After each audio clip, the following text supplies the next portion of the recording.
कार्यक्रम में आप सबका स्वागत है।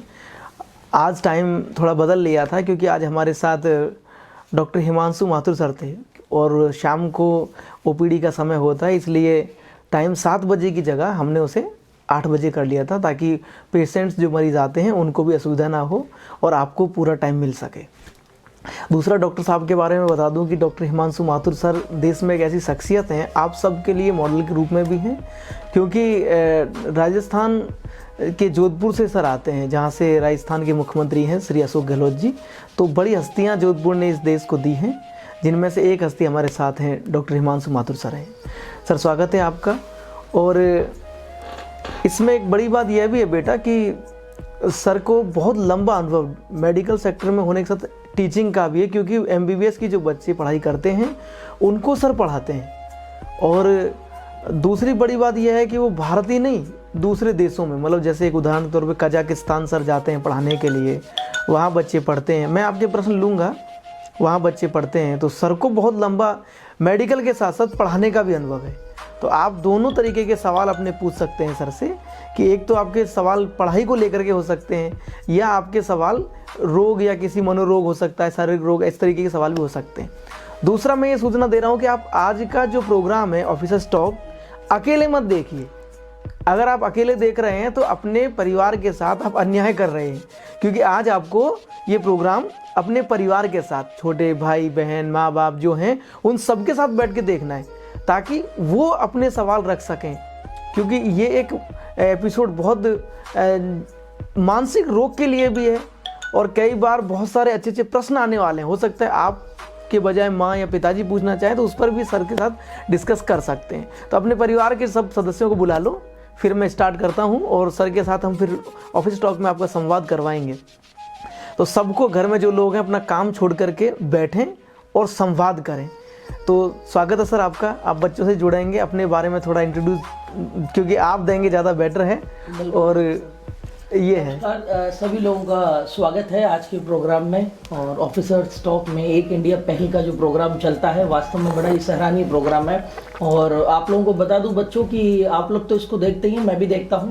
और सर का बहुत बहुत धन्यवाद मैं बोलना चाहूँगा कि आज उन्होंने मुझे आप लोगों के सामने उपस्थित होने का मौका दिया है। दोस्तों, मैं डॉक्टर हिमांशु माथुर मेरा नाम है, और राजस्थान के उस प्रदेश से मैं बिलोंग करता हूँ जहाँ ये कहावत है कि माया ने ऐसा पूत जड़े जैसा दुर्गादास। तो दुर्गादास राठौड़ की धरती से और 52 युद्धों का विजेता मालदेव की धरती से मैं बिलोंग करता हूँ दोस्तों।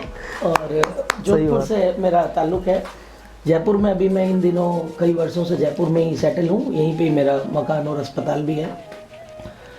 अपने बारे में मैंने जो चर्चा करी ये तो आपको मैंने बता दी। आप लोगों के लिए मैं कुछ बातें बताना चाहता हूँ कि जो स्टूडेंट्स हैं, जो बच्चे हैं, जो भी इस प्रोग्राम को देख रहे हैं, वो एक चीज़ ज़रूर सीख लें कि अगर आपको सही मायने में प्रतियोगी परीक्षाओं की पढ़ाई की तैयारी करनी है तो स्टार्टिंग से आपको उसको हमेशा पढ़ना होता है। शुरुआत से आप किसी भी विषय का अध्ययन करें, डिटेल में अध्ययन करें।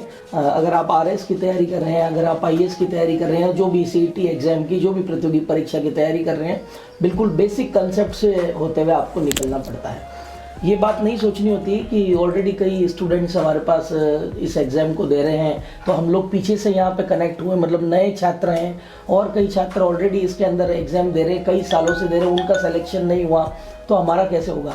इससे कोई फ़र्क नहीं पड़ता कि कोई कितनी बार से एग्ज़ाम दे रहा है। हो सकता है उसके कंसेप्ट वहाँ क्लियर नहीं थे, आप फर्स्ट अटैम्प्ट में ही सेलेक्ट हो सकते हो। तो ये बात बिल्कुल ही गलत है कि हम पीछे से जुड़ रहे हैं या नए जुड़ रहे हैं, इसमें तो बहुत समय लगता है, 10 साल लग जाते हैं, 5 साल लग जाते हैं। पंचवर्षीय योजना है, ऐसे फेमस है, लोग बोलते हैं एग्ज़ाम जो है गवर्नमेंट के एग्ज़ाम पंचवर्षीय योजना है, एक बार में सिलेक्शन होता नहीं, कई बार तैयारी करनी पड़ती है। तो ये सब चीज़ें मेरी नज़र में बिल्कुल गलत है। सही मायने से अगर आप बिल्कुल बेसिक लेवल से उठकर एक बार तैयारी कर लें तो आपको कभी भी तकलीफ नहीं आएगी एग्ज़ाम देने में।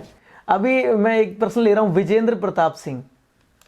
लड़के पता नहीं कहाँ चले जाते हैं, आते नहीं है यार। मुझे लगता है कि इनको पढ़ना चाहिए लड़कों को। विजेंद्र प्रताप सिंह, मेहनती मेहनती। जय हिंद, जय हिंद।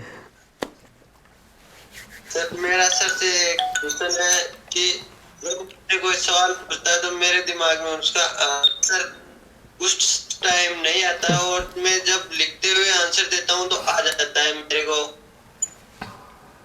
अच्छा कोई हो सकता है सर। या आपको डर की वजह से हो रहा है?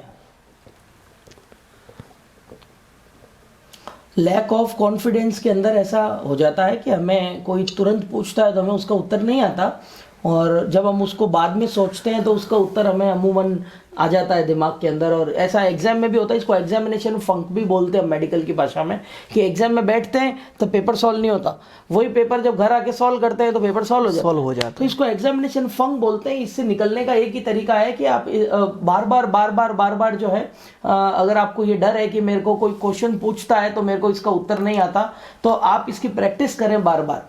चाहे अपने पेरेंट्स को बोलें, अपने बड़े भाई, अपनी बड़ी बहन, अपने दोस्तों को बोलें कि जो भी आपका सिलेबस है, आप एग्जाम के रेस्पेक्ट में ही पूछना चाह रहे हो ना ये बात मुझसे, जी सर।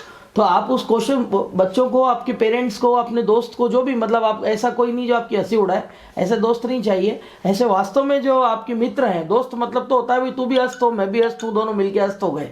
तो अपने को दोस्त नहीं रखना है, अपने को मित्र रखना है जो आपका भला सोचे। उसको बोलो कि यार तू मुझसे क्वेश्चन पूछ, मैं इसको जवाब दूंगा, और आप इसकी प्रैक्टिस बढ़ाओ। जितनी ज़्यादा प्रैक्टिस बढ़ाओगे तो practice makes a man perfect आपके दिमाग से जाएगा, क्योंकि दिमाग तो आपका स्ट्रांग है।